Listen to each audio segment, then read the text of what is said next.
aqui. Uhum. Boa noite, pessoal. Deixa eu ajeitar aqui.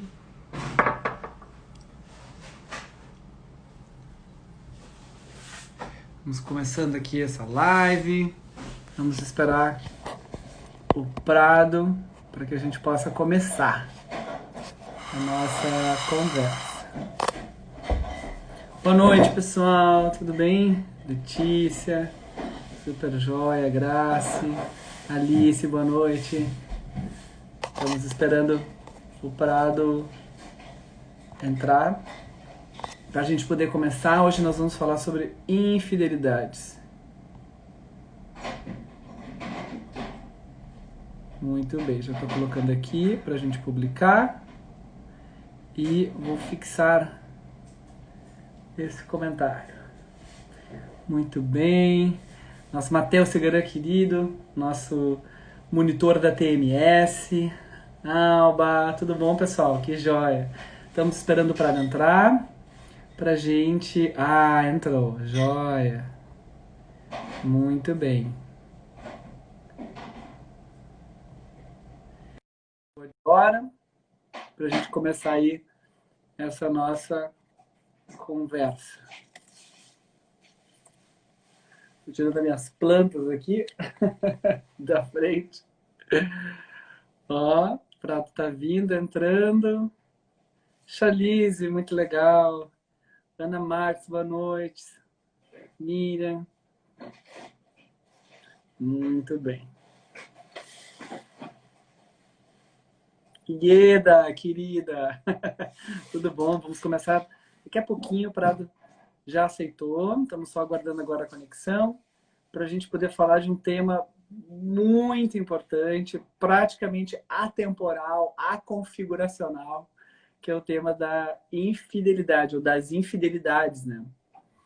E o Prado, que é um grande especialista, vai entrar junto conosco para falar sobre tema que ele é, na verdade, o grande, né, mestre disso, assim. Vamos ver aqui. Uhum. Aí. Ué. Prado, se você estiver aí, dá o aceite para que tu possa entrar junto comigo aqui na live. Eu já mandei a solicitação para ti, Ah, agora foi. Oi. Boa noite. Boa noite. Tá fio aí, Pradinho. É que eu vou... Como é que estão, meninos? Tudo ótimo, tudo bem. Tá me ouvindo bem? Eu tô aqui no inverno, tu tá aí numa paisagem de verão, né, com essas árvores aí, outonais, assim, né? Tu tá num outro mundo. Tô outonal aqui. Né? Eu tô aqui no sul, Rio Grande do Sul, uma terra fria, uma terra... Né? Então... Tu tá me ouvindo bem? Tu consegue me ouvir bem? Tô te ouvindo bem. Jóia, Tu eu te me ouço escuta super bem? bem, super bem. Ó, a Cláudia Segura mandou um abaninho pra ti ali. Ah, Cláudia, tudo bem? Jóia. Nossa parceira aí de trabalho. Olha isso, que legal. Vamos começar então, Prado? Isso, que bacana. Vamos lá, vamos começar a conversar. Então, vou começar primeiro agradecendo. A gente já tem várias pessoas aí nos ouvindo. E nesse momento de pandemia, a gente tem que ser criativo para poder, de alguma forma, fazer com que as coisas que a gente trabalha, especialmente que a gente é especialista, possa acontecer. Então, essa é mais uma live da TMS, que é a Terapia dos Movimentos Sistêmicos, um método de psicoterapia sistêmica cognitiva, sistematizado e criado por mim, que sou o Eduardo Lomanda, e a Cláudia Cigarã, e com os nossos super parceiros, que é a Cora Salt e o Matheus Cigarã também. E hoje, nessa live, a gente está contando com uma das pessoas mais incríveis, assim, né? Que tem da psicoterapia familiar. Além de ser muito inteligente, é uma pessoa que faz parte da nossa história e ainda que vai falar sobre um tema que eu estava brincando antes, um tema, na minha opinião, praticamente atemporal, Prado, que é o tema das infidelidades. Né? Até porque é um tema que já vem lá dos clássicos gregos, né, Eduardo? Já lá nos nos tempos das grandes obras gregas, das grandes tragédias, ele já estava presente lá, né? Exatamente. No, Então, no Otelo, né? de forma geral, Junto com os ciúmes, a ideia da isso, traição sempre por trás, despertando sempre muitas fortes emoções, né? exatamente. E, Deixa eu te apresentar e o rapidinho aqui por cinema, a trás. literatura, Então, a segura. arte tá muito cheia disso, né? Maravilhoso. Segura, deixa eu Mas só talvez, colocar. Eduardo, a gente pudesse começar por definir o nosso tema de conversa, né? Calma, deixa eu te apresentar. Tá bem, As pessoas estão. tá bem. Tu é Ah, tu já super me famoso, apresentou. mas eu quero te apresentar Ah, isso é uma rapidinho. conversa informal, não precisa Não, muita... mas pode ser que tenham pessoas que não te conheçam. Então eu quero que tu te apresente, Prado. Tá bom, Fala teu currículo aí. Quem é você tá na bom. fila do pão, Ah, Prado? quem sou eu? Bom, eu sou Luiz Carlos Prado, eu sou médico psiquiatra, sou um dos coordenadores do INTCC aqui de Porto Alegre, do Rio de Janeiro, e trabalho há muitos anos com casais e famílias, trabalho com TCC e individual e com casais e famílias no modelo sistêmico cognitivo, que é Perfeito. uma integração aí que nós fazemos, né, Eduardo? Exato. De juntar a visão cognitiva com a visão sistêmica. E o tema das infidelidades, então, é um tema que há muitos anos eu me inquieto com ele, estudo, penso, escrevi trabalhos, apresentei coisas em congressos sobre esse tema, Uhum. e de repente reuni este material todo num pequeno livro chamado As Múltiplas Faces da Infidelidade, Isso, que eu até perfeito. estou aqui com ele comigo. Joia. Olha, ele sai invertido, que engraçado. Ele sai espelhado. Mas não te preocupa que Mas, a gente bota nos nossos comentários. enfim, então é um tema que me aparece muito no consultório, até por eu escrever e falar muito dele, acabo também sendo muito procurado em função desse tema. Minha clínica tem muito esse assunto, né, que eu acabo também vendo muitas situações disto, né? E que é sempre um tema instigante da gente trabalhar. Então, por onde queres começar? Estava pensando em começar por definir o Por que é isso definição, e a achei gente... joia. Vamos começar pela definição, tá joia. Né? Porque a definição pode ser muito simples, né? De que seria, em termos de infidelidade conjugal, então, porque temos Uhum. várias formas de infidelidade, mas tomando a infidelidade conjugal como referência, como nosso ponto de conversa, seria todo relacionamento extraconjugal que, numa relação de casamento, namoro, noivado, caso, sei lá, união estável, qualquer relação entre duas pessoas do mesmo sexo ou de sexos diferentes, enfim, que tenham um contrato de exclusividade, quer dizer, que tenham entre si acertado explicitamente ou implicitamente que deveriam ser fiéis um ao outro, que seriam exclusivos um com o outro na sua relação. Porque no momento que temos um casamento aberto, no momento que temos uma relação poliamorosa ou qualquer outro tipo de relacionamento diferente, não vamos mais estar falando de infidelidade. Quer dizer, a infidelidade é uma relação extraconjugal, quer dizer, com alguém de fora daquela dupla, né? Não consentida pelo parceiro, né? Geralmente, vamos dizer, secreta no seu primeiro tempo, no seu início, ou às vezes durante muitos anos. Trabalhei com pessoas que tiveram relacionamentos extraconjugais por mais de 20 anos, por quase 30 anos, sem jamais este relacionamento ser explicitado, sem jamais ele ser dado a conhecer de alguma maneira para as outras pessoas envolvidas. É muito interessante. Algumas pessoas conseguem manter isto num espaço privado, secreto, vamos dizer assim, por anos a fios, né? E vivem assim, desta forma, né? Uma pessoa que conheci chegava sempre me dizia que ali, mais uma pessoa que via assim, que viveram muitos anos dessa forma, de dizer que ali este é o seu amor, vamos dizer. Ali viveram uma relação de amor. Quer dizer, que o seu casamento, efetivamente, era mantido por outras razões, às vezes por filhos, patrimônio, questões outras da vida, né? Mas que o seu amor, a sua vivência de amor era vivida nestes encontros. Por isso eu gosto mais, Eduardo, até da palavra relacionamento extraconjugal. Eu até usei o nome infidelidade no livro, porque se usa comumente, mas eu gosto de me referir a estas relações como relações extraconjugais, porque eu acho que é um termo mais neutro, né? A infidelidade já tem um pequeno toque, assim, meio de uma certa condenação, de uma certa, né? Eu acho que ele tem uma certa conotação um pouco mais pesada. Outros termos até são mais fortes. Traição, por exemplo, é uma palavra mais forte. Mas infidelidade ainda tem um toquezinho assim, meio condenatório. Relação extraconjugal é mais neutra. Apenas descreve uma relação que acontece fora da conjugalidade, não é? sem dar nenhum critério de valor a isto. Até porque elas podem ter muitos significados. Né? Uhum. Alguns deles são positivos e alguns são negativos. Elas têm significado num espectro enorme. Né? Uhum. Algumas, às vezes, salvam um casamento. Dizer, quais são os significados da infidelidade, assim, por exemplo, que você está trazendo, que poderiam ter? Não, pode ser múltiplos, mas eu digo, vai de um espectro extremamente negativo a um espectro mais positivo. Uhum. Né? Quer dizer, às vezes são relacionamentos extremamente danosos, né? que de uma certa maneira corrói o casamento, destrói a relação, afasta as pessoas, né? E às vezes, inclusive, são feitos de muitas...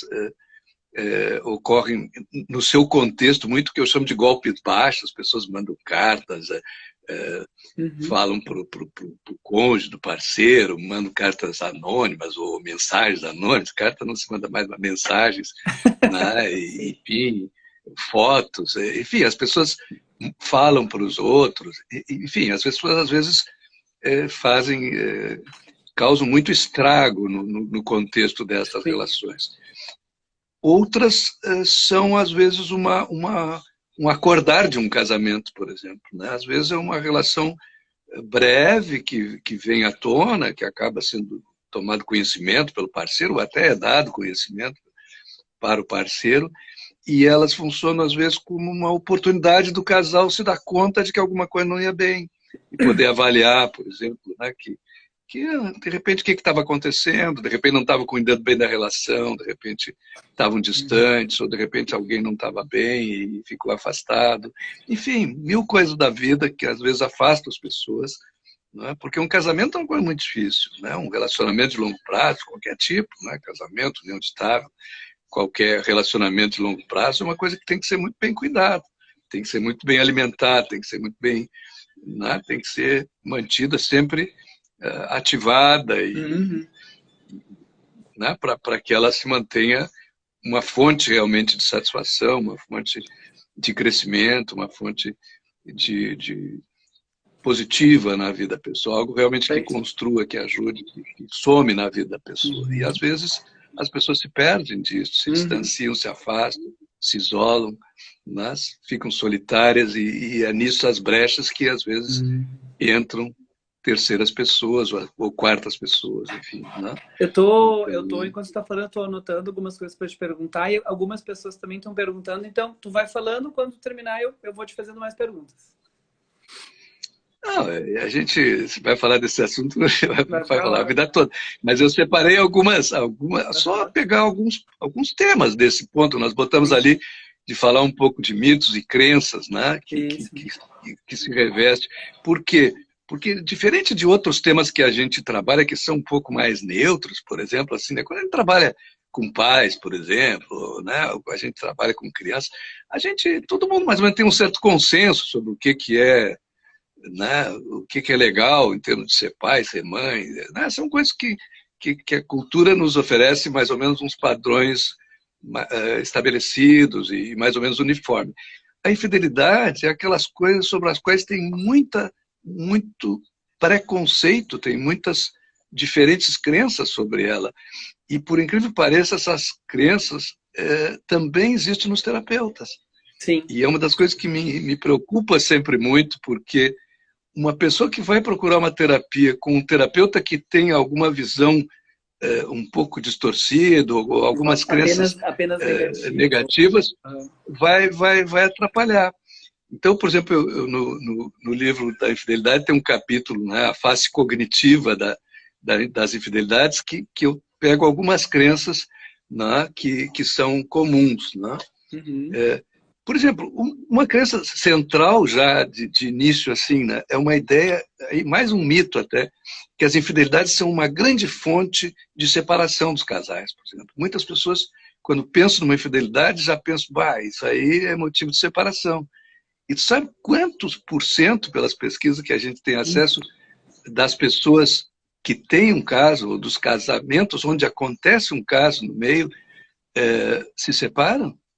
Quanto, Prado? Não sei. Em torno de 15% a 16%. Ou seja, 85% das pessoas seguem o relacionamento. Então, aproximadamente 80% a 85% dos casais onde acontece um caso não se separam. Mas então, isso é uma coisa surpreendente 85... até ao primeiro olhar. Né? Sim. O que tu disseste? Eu ia te perguntar se daria para dizer que desses 85%, eu não sei se tu tem essa estatística, é difícil ter isso, mas a tua impressão clínica, quantas dessas pessoas, a partir de uma infidelidade, conseguem produzir saúde no relacionamento sem a terapia? Não tem com terapia e sem terapia, não tem, porque são dados de pesquisas não de terapia, né? São dados de pesquisa, assim, com as pessoas, na comunidade em geral. Mas o dado interessante é que 1/3 das pessoas, dos casais que vivem uma experiência de infidelidade na sua relação, saem da situação, vamos dizer, retomam a sua relação e ficam bem.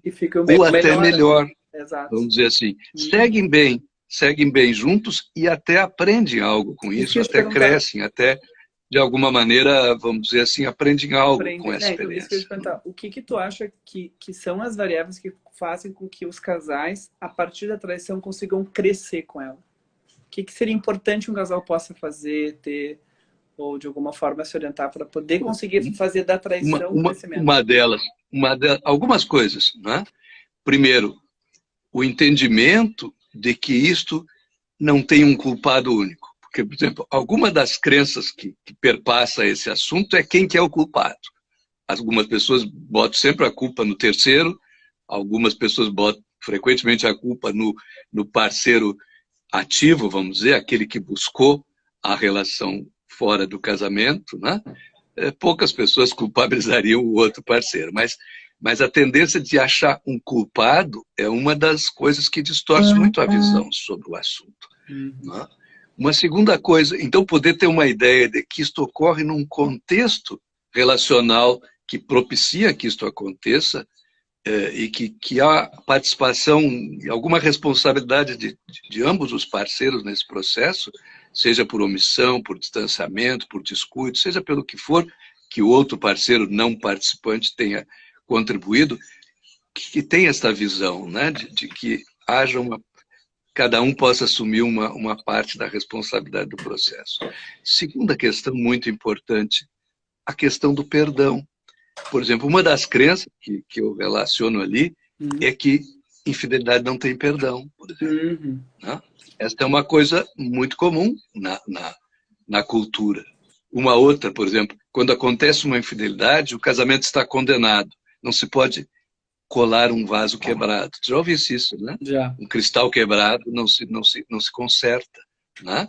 Então, quem tem uma crença desse tipo, por exemplo, né? Aconteceu uma coisa dessa, pronto, quebrou o cristal, nunca mais vai ser o mesmo, não tem conserto, não tem jeito. Deixa eu te fazer Ou uma então pergunta. não tem perdão. Tu acha que essa crença tem alguma relação com o fato, por exemplo, de algumas pessoas não quererem saber, ou se esquivarem, ou ignorarem, assim, de poder conhecer ou saber se o outro está traindo ou não? Por como se soubessem, de alguma forma, teriam que terminar o relacionamento por causa dessa crença, ou tu acha que não tem nenhuma relação? Sim, uma crença desse tipo deixa uma pessoa numa situação bem complicada, né?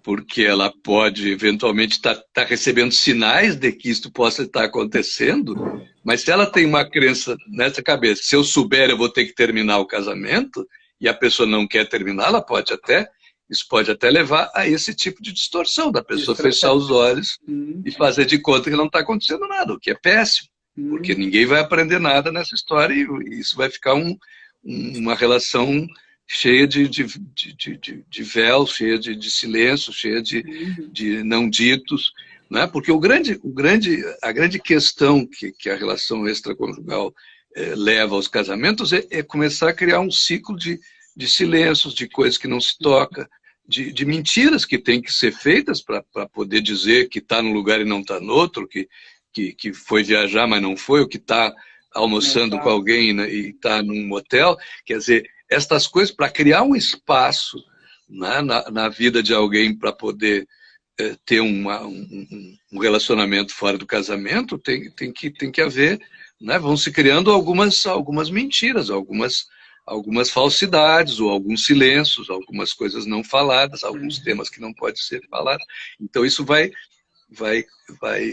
minando, vai consumindo reserva, vai piorando, vai distanciando, vai afastando as pessoas. E quais são as outras Além de crenças? que, claro, no momento que alguém se apaixona por outra pessoa, e aí vamos falar de relacionamentos realmente fortes, relacionamentos onde há paixão, onde há envolvimento forte, fora do casamento, a pessoa, no momento que está apaixonada pela outra, ela fica ainda muito menos disponível para o seu parceiro conjugal e, portanto, vai estar desligado, vai estar distante, não vai estar realmente presente na relação, vai cada vez mais ficar envolvido com a terceira pessoa.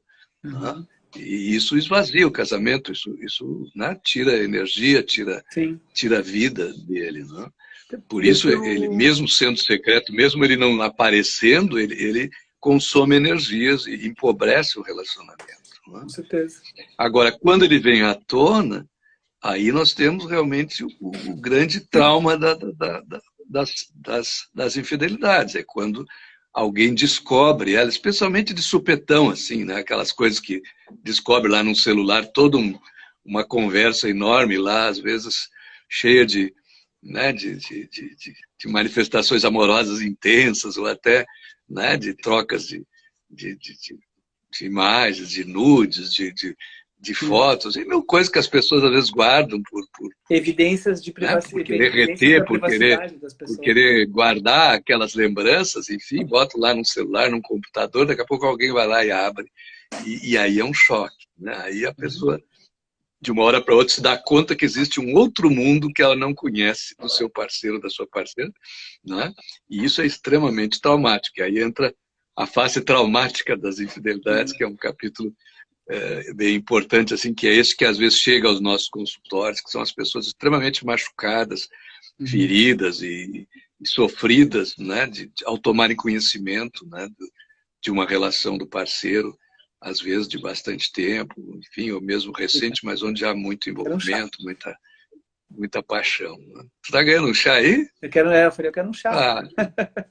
Também quero. Tem duas perguntas. Mas eu vou tomar uma água, pelo menos não tem um chá, mas tem uma água aqui. Já. Segura, eu quero fazer duas perguntas. Vou fazer uma primeira, aí tu responde, depois eu te faço a outra. Tu falou nisso uma coisa bem importante, eu queria te dar um dado bem legal, assim, né? Como eu tenho trabalhado bastante com negociação sexual conjugal, relacionamentos abertos e poliamor, a gente vê que existe sim infidelidade. Por quê? Porque nesses relacionamentos, quando tem um contrato bem feito, também vai existir a ideia de fidelidade. Então, às vezes, um relacionamento poliamoroso, as pessoas têm um contrato claro que é só com elas. Né? Tem um filme, inclusive, que mostra dois casais que fazem trocas de casal, e quando, inclusive, um desses casais se encontra, não contando para o outro que eles tinham se encontrado, sendo que eles não fazem nada demais, só ficam. Já quebrou Então, a infidelidade, contrato, eu diria assim, que é quase aconfiguracional, assim, porque isso vai depender. Sim. Mas eu queria te perguntar uma coisa importante. Depende do contrato, qualquer quebra de contrato é uma infidelidade. Tu acha que existe alguma relação entre as infidelidades, especialmente, por exemplo, essa que tu falou de uma pessoa que está bastante tempo com duas pessoas e as pessoas talvez não serem mais monogâmicas, talvez serem polígamas e não conseguirem assumir isso? Ou seja, não quererem um contrato monogâmico, mas mas não conseguirem de alguma forma, tá? E a infidelidade entra como uma maneira de exercer essa poligamia? Porque a monogamia é uma organização, a gente se organizou dessa forma, não quer dizer que todo mundo seja monogâmico, assim, né? Sim, eu O que tu diria que acha? ninguém é monogâmico ou natural, né? As pessoas, a monogamia é uma escolha, na verdade, né? Uma decisão humana, Científico. criada em certo momento lá do desenvolvimento humano para bem de organizar a família, de organizar a criação dos filhos, enfim, ela é um processo histórico que tem lá a sua função. Agora, ninguém é naturalmente monogâmico, né? Aliás, eu gosto muito, quando falo desse tema, de falar da teia do amor, não é? Conhece a história da teia do amor, Não, não conheço. Como é que é? da Ellen Fisher, do livro dela, O Amor em Detalhes. É uma pesquisadora que trabalha com a neuropsicologia, a neurobiologia Uhum. do amor, né? Neurociência do amor.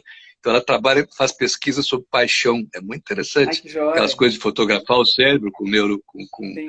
com, com, com esses exames, né? De neuroimagem. Então ela fotografa, por exemplo, a pessoa apaixonada, pega casais apaixonados, universitários, que têm uma paixão. Aí bota a foto da pessoa, da paixão na frente e fotografa o cérebro. Então, o núcleo caudado, o núcleo lá central do cérebro de dopamina fica vermelho, assim, fica aceso, né? Sim. E aí distrai a pessoa lá meia hora, lá com uma técnica, e depois bota uma pessoa neutra qualquer e fotografa o cérebro de novo. Aí não acontece a mesma coisa. Então, elas fazem estudos muito interessantes sobre isso. E aí ela tem, inclusive, uma informação que eu gosto muito de brincar com ela, que ela diz que a paixão dura entre 1 ano e 3 anos, né?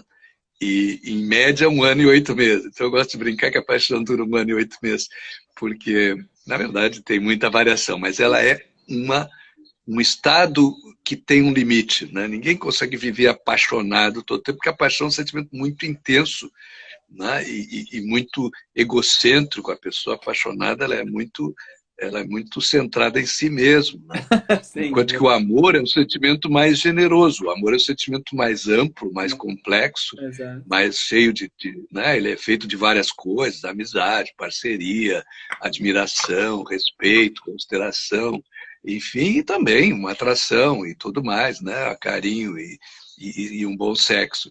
Mas a paixão, ela é muito mais egocêntrica e intensa. Não se tem uma visão muito clara do outro, né? Sempre uma visão um pouco distorcida. Por isso que também passa-se um tempo, frequentemente as paixões terminam, porque a pessoa, com o conhecer do outro, vai desidealizando e de repente se decepciona com aquilo que imaginava que era o amor da sua vida, o homem ou a mulher da sua vida, Uhum. né? As pessoas se apaixonam, às vezes, muitas vezes na vida, né? Mas ela dura um tempo e volta. Mas, em alguns momentos, o conhecer a que a paixão leva a descobrir um outro que realmente há sintonia, um outro que faz sentido, um outro que nos complementa, um outro que tem várias qualidades que a gente possa gostar, admirar. E então esse sentimento se transforma gradualmente num sentimento de amor que pode levar a uma relação de mais longa duração, né? Agora, o que no nosso cérebro rege a paixão, que é a dopamina, que é basicamente como uma droga, né? O mesmo centro da recompensa que é estimulado por droga, por chocolate, por Uhum. coisas desse tipo, Sim. né? É o que a paixão, é o que rege a paixão, é o que atua na paixão.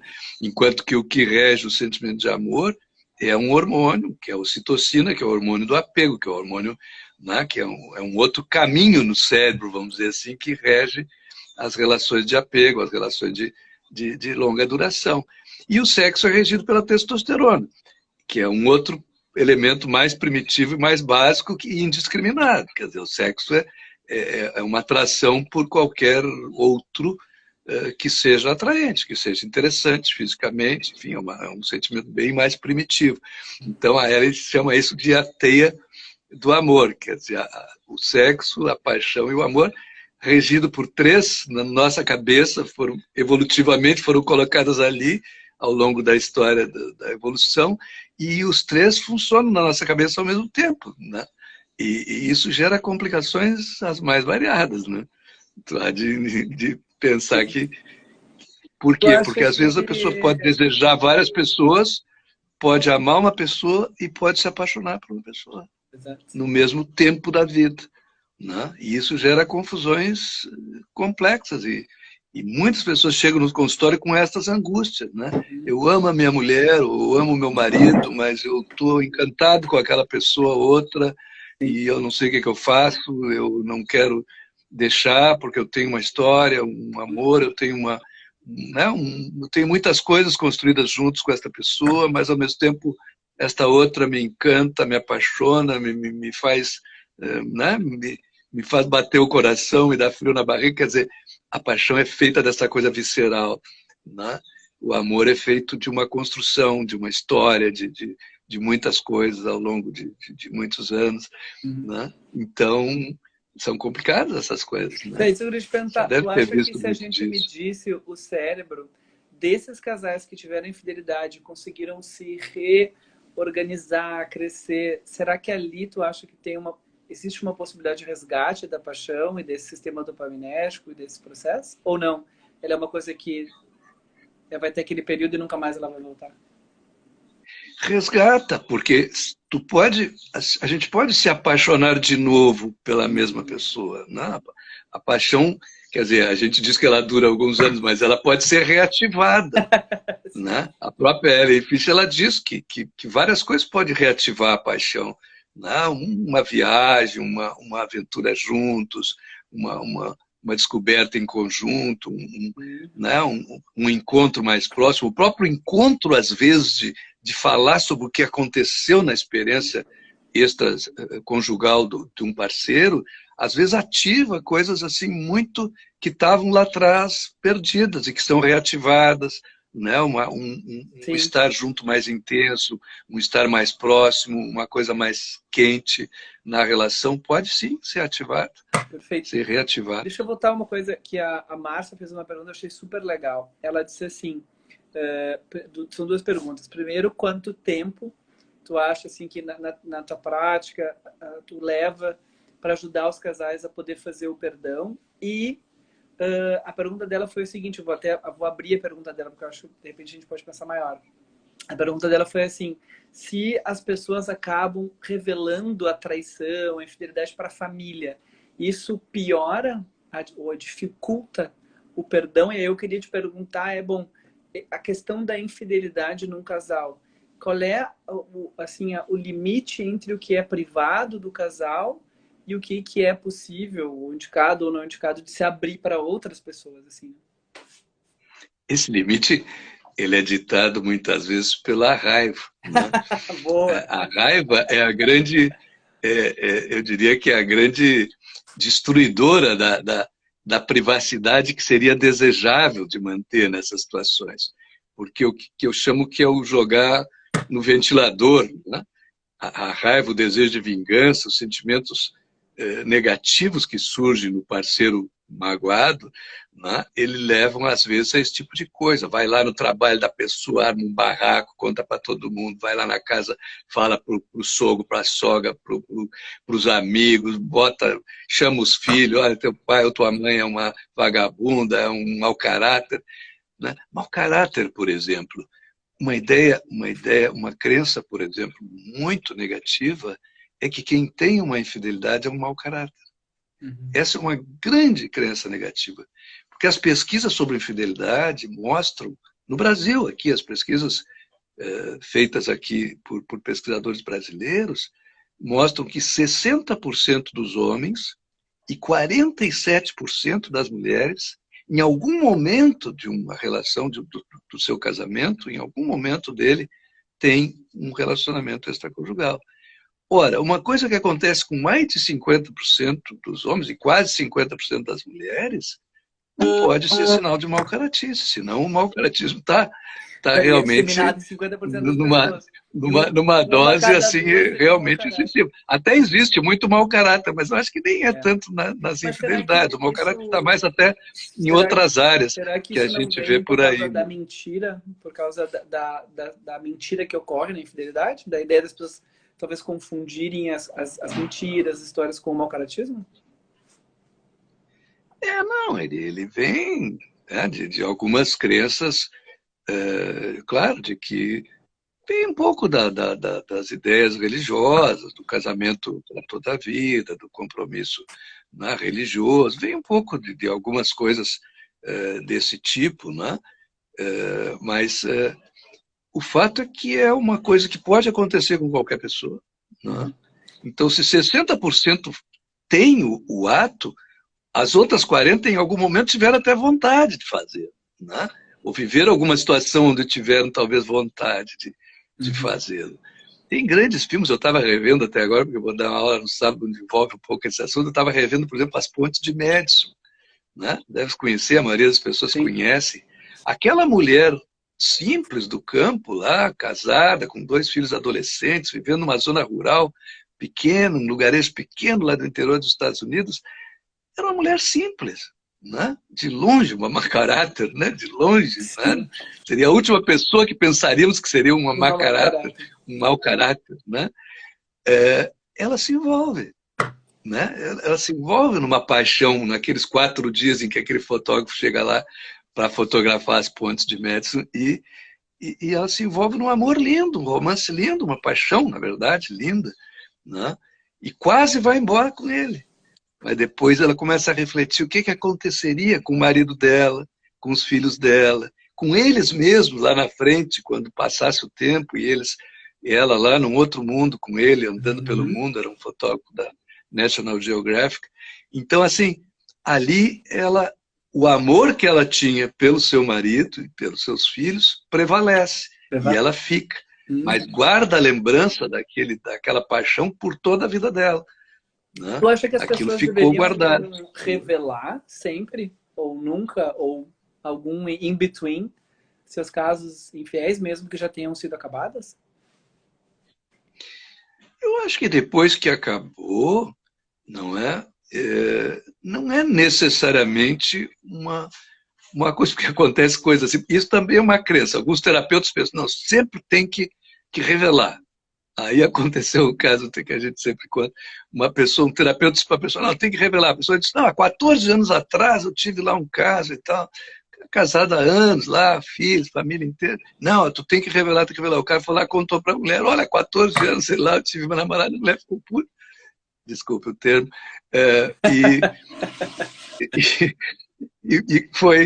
E separou, né? E terminou o casamento com ele. Claro, não deve ter terminado só por isso, já tinha certamente algumas lacunas, mas provavelmente eles poderiam ter seguido juntos, bem, sei lá, né?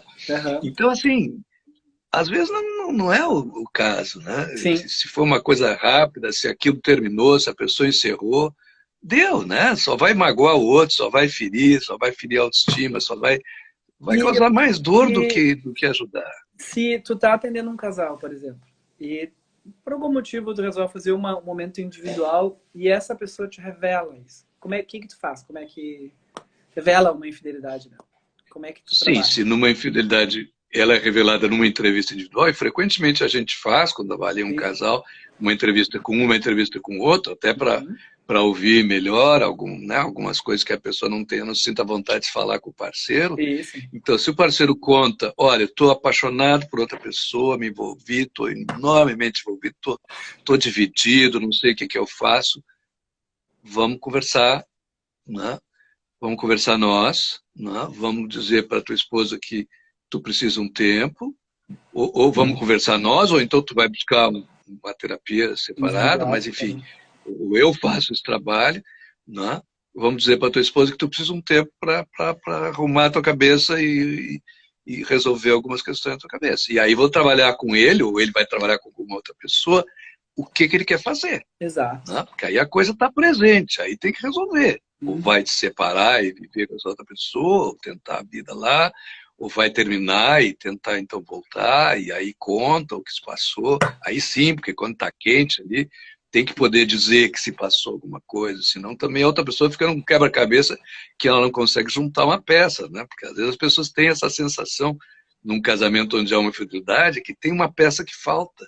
A pessoa sente que o outro está diferente, sente mas ela não entende por onde é que passa isso.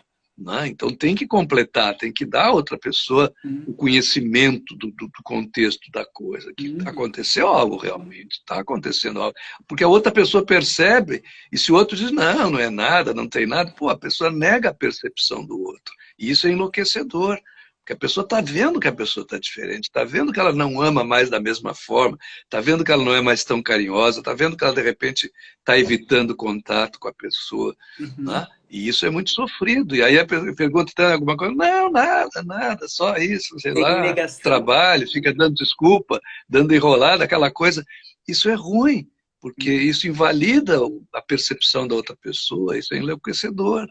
Né? Então, nesses casos, tem que abrir, ou dizer, ou separa, não estou bem, vou me separar, realmente não estou legal, né? Ou diz, está acontecendo algo mesmo, eu preciso me tratar, mas pelo menos dá uma explicação para a pessoa. Olha, estou confuso, minha cabeça não sei mais bem o que eu estou querendo da vida. Pelo menos alguma resposta que faça sentido para outra Exato. pessoa. Eu vou te dizer, aquilo que eu te perguntei antes, eu te perguntei como a gente tem trabalhado, eu tenho mais, assim, com essas configurações.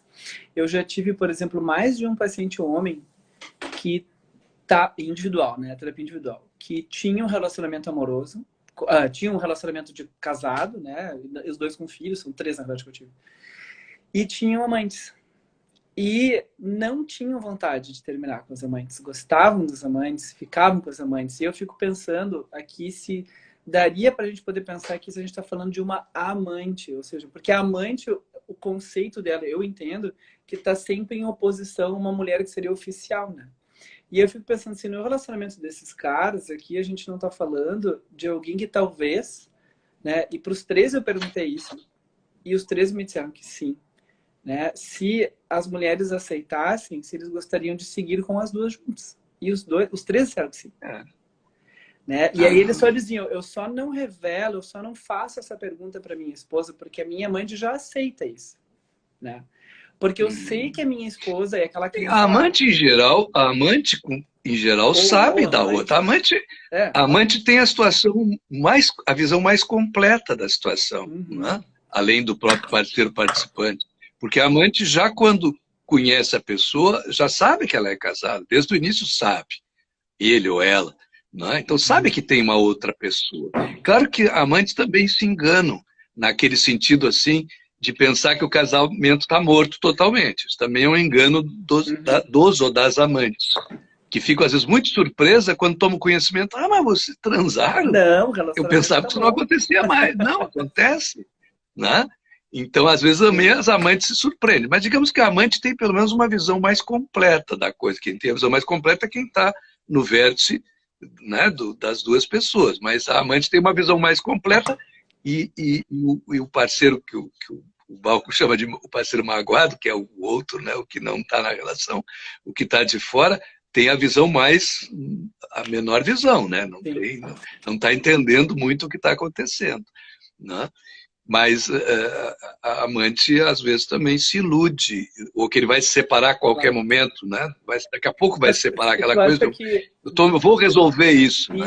E a pessoa fica esperando, às vezes. Nesse caso, tu acha que teria uma abertura, uma possibilidade para as pessoas irem para uma configuração polígama ao invés de ficar na monogamia?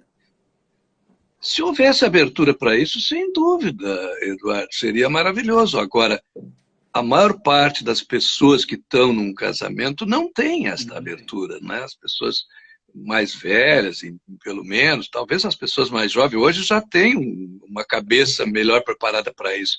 Mas as pessoas, por exemplo, quem tem casamento de 20 anos, 30 anos, é gente que foi criado num outro tempo, com outros valores, né? onde o casamento é um valor, uma instituição forte, e a monogamia é um conceito, é um valor. Então, dificilmente essas pessoas aceitariam. Então, esta poligamia, ela acaba acontecendo em segredo. Acaba acontecendo no espaço secreto, que são esses relacionamentos que eu te digo que duram anos. Sim. Né?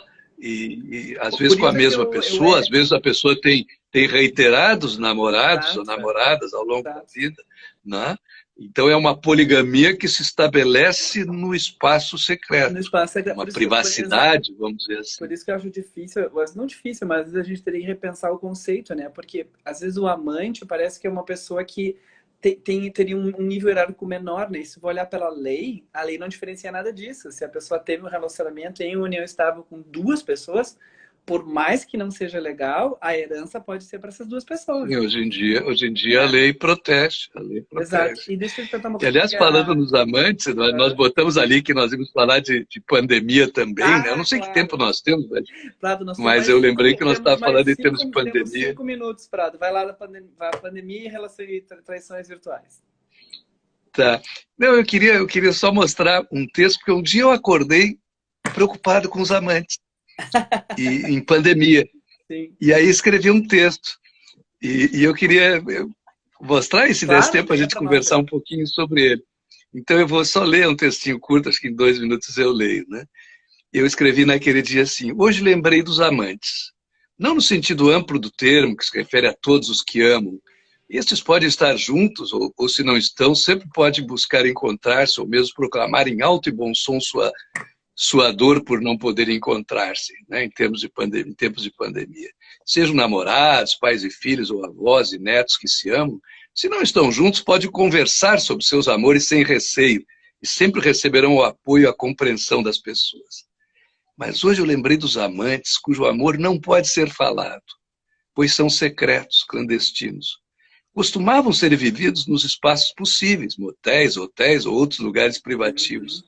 Não me refiro aos encontros casuais que algumas pessoas têm para se divertir ou para aliviar tensões da vida, mas aos amores verdadeiros, que são vivenciados em segredo, seja por não poderem ou não quererem dissolver seus casamentos ou outras relações assumidas oficialmente. Os participantes dessas relações clandestinas, mas tão frequentes em todas as culturas, em tempos de quarentena têm um sofrimento maior. Dificilmente poderão viver seu amor. Como justificar sair de casa para encontrar-se em tempos em que todos devem estar em casa com suas famílias? Sim. Onde encontrar-se para vivenciar o amor quando bares, motéis e hotéis estão fechados? Talvez você pense, bem feito, quem mandou envolver-se com alguém casado, noivo ou namorado de outra pessoa. Mas essas relações, mesmo que possam ser condenáveis a partir de alguns princípios morais, são relações humanas como todas as outras e têm suas razões que somente o coração reconhece. Essas pessoas não podem sequer conversar sobre seus amores, nem mesmo chorar de saudade, a não ser em algum canto muito escondido. Esses amantes vivem a dor do distanciamento sem direito a expressarem-se nas redes sociais ou conversarem com seus amigos online. Não é uma solidão terrível? Pense nisso e tenho empatia também com esses amantes que agora estão separados de seus amores pela quarentena. Eles sofrem pelo amor que vive no coração. E o coração não podemos comandar como desejaríamos. Me Maravilhoso. lembrei dele nesse dia. Belíssimo. Porque é Um verdade, texto né? de empatia com relação a também quem agora nesse momento está separado. E de novo, acho que foi uma coisa muito bonita, que é a gente não tomar uma posição de julgamento frente a isso, né, moral, mas entender que é um relacionamento amoroso próprio daquela singularidade e que pode ter muitos finais assim com relação a isso, né? E falando em final, a gente tem mais, infelizmente, mais 3, 4 minutinhos, porque senão a gente não consegue gravar a live. Ela tem que durar no máximo 50 minutos, 1 hora. Então, só para a gente fechar, eu queria só... vou te fazer uma última pergunta, a gente faz o último comentário, mas como a gente está com bastante gente na live, eu queria dizer que a Arte em Livros, que é a editora lá do TCC, a Prada aqui também, vai estar dando agora, essa semana aí, 20% de desconto no livro do Prado, esse da Infidelidades. Mostra aí para nós, Prado, o livro, para o pessoal dar uma olhada. Tem ele aí? Ele fica de ponta cabeça. E também vai estar Eu dando, mostro assim. joia, 20% de desconto no nosso livro da TMS, a Terapia dos Movimentos Sistêmicos. Então, se vocês quiserem comprar agora, é um excelente momento, com 20% de desconto. Tem o Instagram, que é Arte em Livros, e também vocês podem acessar no Face também. E tem o site, Prado. Qual é o site da Arte em Livros? É Arte em Livros? Acho que é www.arteemlivros.editora. arteemlivroseditora.com.br. Finalizar, Prado. O que é sempre a gente, eu e a Cláudia, a gente tem sempre finalizando, perguntando para as pessoas assim, o que tu diria que são assim dicas importantes, conselhos para uma psicoterapeuta que vá trabalhar com infidelidade? assim, né? Que tá ali pronto com um casal, com alguém que traz esse tema. O que tu acha? Dicas, assim, ó, preciosas para a pessoa levar dessa live.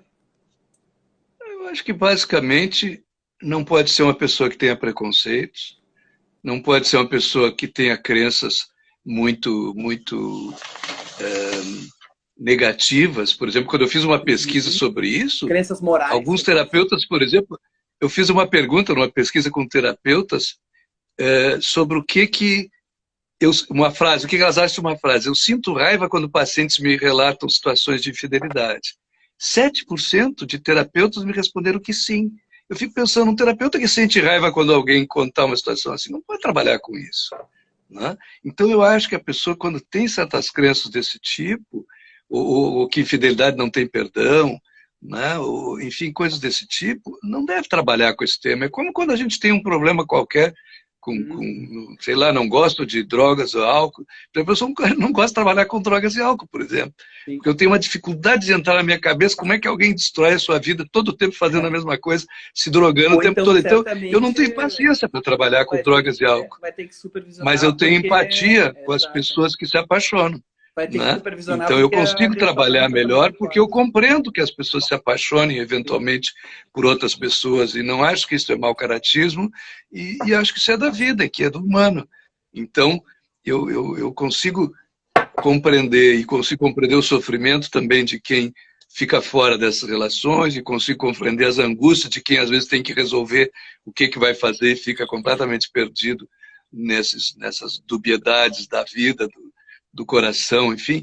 Então, eu me sinto à vontade trabalhando com essas coisas, porque eu posso compreender as várias partes envolvidas. Quem não tiver uma visão aberta para isso, melhor não trabalhar com isso, encaminha para alguém. Né? Como eu encaminho meus casos de álcool e drogas, que eu tenho vontade de bater com um gato morto na cabeça da pessoa, eu não vou poder trabalhar bem. Joia, né? Perfeito. Então, e tu acha que isso pode ser, por exemplo, uma boa oportunidade para o terapeuta supervisionar e olhar para sua moralidade, suas crenças sobre infidelidade? Sim, é fundamental. É fundamental. Né? Porque geralmente aqueles que disseram, por exemplo, que têm raiva, eu fui depois investigar um pouquinho melhor, fechava com as respostas, por exemplo, de que eles tinham sido traídos em alguma relação anterior ou tiveram vivências de infidelidades na sua família, nos seus pais, nas pessoas próximas. Então, às vezes, as pessoas trazem experiências muito dolorosas, seja da infância, dos seus pais, seja de experiências amorosas que tiveram, então elas ficam muito magoadas com esse tema, ficam muito sensíveis com esse tema. E aí é difícil trabalhar com esta coisa mal resolvida. E as pessoas é melhor primeiro trabalharem isso e resolverem suas questões pessoais com isso, para depois poderem atender pessoas. E dar uma lida no capítulo de ressonâncias lá do nosso livro, porque ali tem muito mais o terapeuta. Bom, o livro de vocês eu li, eu fui o primeiro a ler. Joia. Prado, eu vou ter que encerrar aqui. Isso, assim, a gente ficaria horas. Ótimo. As pessoas estão tristes aqui, te dando muitos beijos, abraços, palmas. Tu tá vendo aparecer ali, né? As pessoas falando, né? Contigo. Eu não vejo, na verdade. Infelizmente, eu não estou podendo me comunicar com ninguém, porque está só fixado aqui uma única pessoa que disse que não vai conseguir assistir tudo, mas as pessoas estão vi você aqui. Você ficou parado aqui nesta mensagem. Então, de qualquer maneira, eu não estou vendo ninguém, nem sabendo o que estão dizendo, mas agradeço todo mundo que esteja presente aí e que tenha mandado mensagens. Depois, se isso puder me passar de alguma forma, tu me passa. Não sei se isso fica gravado, tu possa mandar essas mensagens, mas, de qualquer forma, já agradeço de antemão a todo mundo aí que nos assistiu e compartilhou conosco esse momento aqui, né, nesse tempo de pandemia. Estamos todos em casa. Né? As pessoas e te agradeço o convite, a TMS, enfim, imagina, querida, né? Que nasceu na nossa casa, que nasceu lá junto conosco, lá, enfim, que a gente tem um amor imenso aí por essa dupla, que agora já é um quarteto, daqui um dia vai ser mais gente, né, que compõe essa equipe aí da TMS. Obrigado pelo convite e a gente vai certamente trabalhar junto aí em outras coisas. Abraço aí para todo mundo. Só para avisar para as pessoas, essa nossa live fica salva lá no nosso Instagram, no Instagram da TMS, lá no onde a gente clica no meio que tem uma televisãozinha assim, é o IGTV, então é só clicar e tá lá. E a gente também posta essa live, pessoal, no nosso canal do YouTube, é a TMS Terapia no YouTube. Então, a gente vai postar e eu te mando o link, e aí tu pode postar nas tuas redes tranquilo também. Prado, muito obrigado por uma quinta-feira, em vez de abraço aí, beijão para todo mundo. Tchau. Bom fim de semana aí. Obrigado. Fiquem bem. Tchau, tchau. Tchau.